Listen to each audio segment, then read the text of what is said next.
করব ভূমি পুনরুদ্ধার, রুখব মরুময়তা অর্জন, করতে হবে মোদের খরা সহনশীলতা। এই প্রতিপাদ্যকে সামনে রেখে সিলেটে উদযাপিত হয়েছে বিশ্ব পরিবেশ দিবস ২০২৪।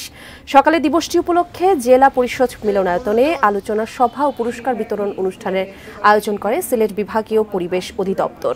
সভার শুরুতে বিশ্ব পরিবেশ দিবস ২০২৪ এর প্রতিপাদ্য ও স্লোগানের উপর প্রেজেন্টেশন প্রদান করেন বাংলাদেশ কৃষি গবেষণা ইনস্টিটিউট সিলেটের প্রধান বৈজ্ঞানিক কর্মকর্তা ডক্টর মাহমুদুল ইসলাম নজরুল। পরে পরিবেশ অধিদপ্তর কর্তৃক আয়োজিত চিত্রাঙ্কন, স্লোগান ও রচনা প্রতিযোগিতায় বিজয়ীদের মধ্যে সার্টিফিকেট, ক্রেস্ট ও গাছের চারা বিতরণ করা হয়। সিলেট বিভাগীয় পরিবেশ অধিদপ্তরের পরিচালক এ.কে.এম. রফিকুল ইসলামের সভাপতিত্বে অনুষ্ঠানে প্রধান অতিথি হিসেবে উপস্থিত ছিলেন বিভাগীয় কমিশনার আবু আহমদ সিদ্দিকী।